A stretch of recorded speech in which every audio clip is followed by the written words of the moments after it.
an organizational mechanism has faced us for 40 years since the election. Remember, and our brother made reference to it.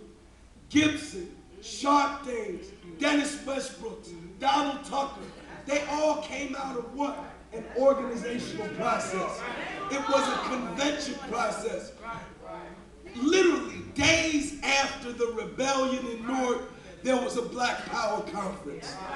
And that Black Power Conference led to a black political convention that was held at West Kennedy Junior High School. And that black political convention led to a black and Puerto Rican convention that was held in Clinton Place School, and an agenda that they were pledged to run on, but they did not stay on that agenda because we did not have the organizational strength to compel them to stay on that agenda. And part of that, and that organizational strength manifests itself in different ways. One way is the ability to get people to vote for the people we want in office. The other ability is what Mildred Crump referred to, the ability to raise the money to get people in office and keep them. It's not just getting them in office, because we get a radical person in there and they show their real radical colors, the enemy is going to organize to get them out of office like they did to Cynthia McKinney down there in Atlanta, Georgia. So the question is, are we prepared at this point to organize ourselves in a way to produce that compelling power? And this is something that I'm learning over and over and over again. We out there on West Market in Springfield, we started this daily campaign of protests, right, for jobs. Started on the 27th of June. Today is the 17th of January. We've been out there 205 consecutive days. 205 consecutive days.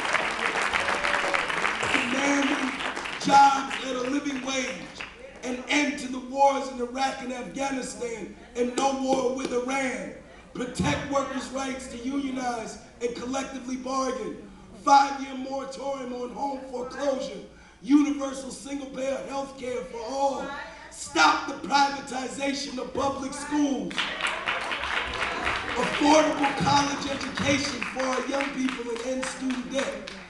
Never before have we gotten the endorsement of 155 organizations for anything that we did.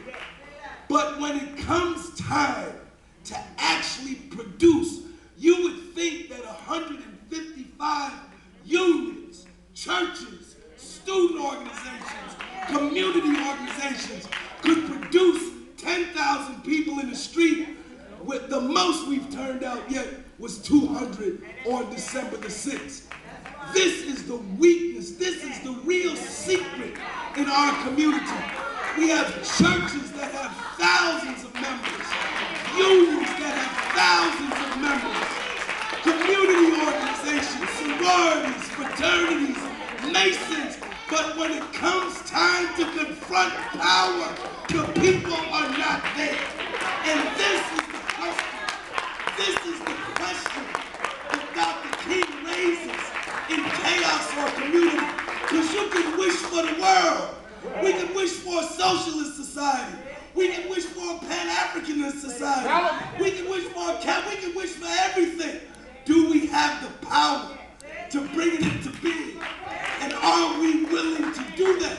Why don't elected officials remain accountable? Because they're not scared of us.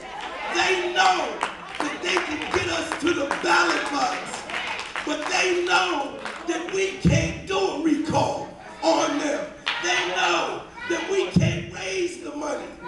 Change will come when we decide among ourselves we're going to push everything else aside, and this is going to be what's important. that when the point of challenge comes, we can put the people at the ballot box. When the point of challenge comes, we can put the people in the street. When the point of challenge comes, we can raise whatever money we need to raise. How many activists have died, broke, and busted along the way? Didn't even have the money to get buried. They devoted their lives to the uplift of their community. But when they died, they didn't even have the money to get buried. We eat up our leadership. Yeah. We eat up our leadership. Then we run after other people who got some glitter and some sparkle, and we don't even look at the people that are right there in our own community.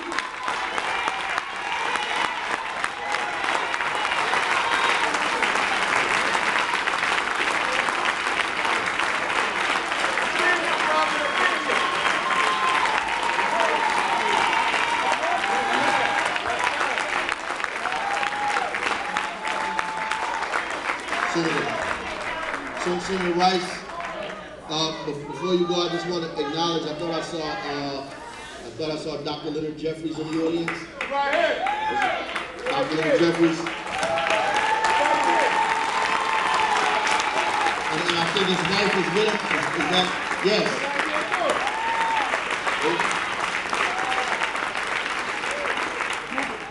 I also see Councilman Sharif on my right. Thank you. Giving out,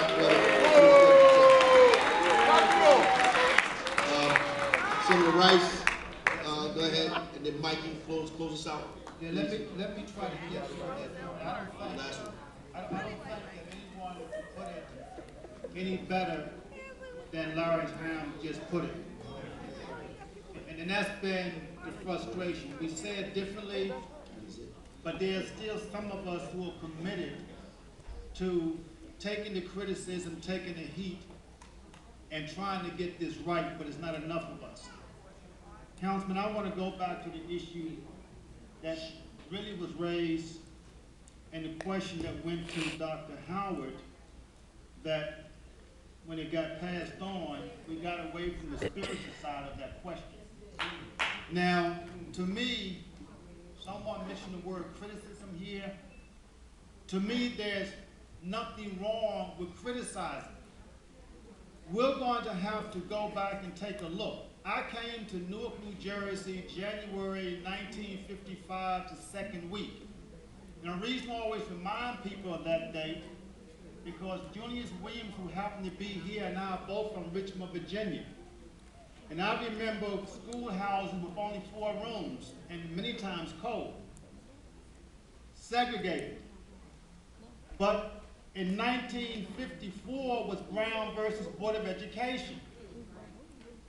What is happening today is the long-term plan. This is what Larry's talking about, that started back when we integrated the schools by the privatization people. People don't like to hear this word. We keep talking about everyday privatization. But the difference is they have a long-term plan that's documented that deals with tactics, strategic, logistics, money, and they tell you about it. But in the South that I came from, and then during the time that I spent the year in Howard, when the movement was really picking up in the 60s, the black clergy, and this is where we get in trouble. We're not supposed to talk about black clergy.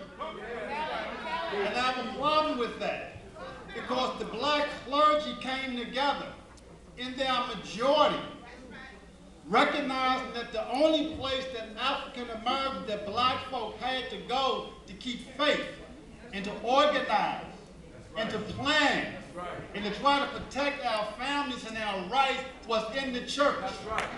The leadership of the church may disagree on how to get there, but they didn't sell out because there were common grounds for protecting people.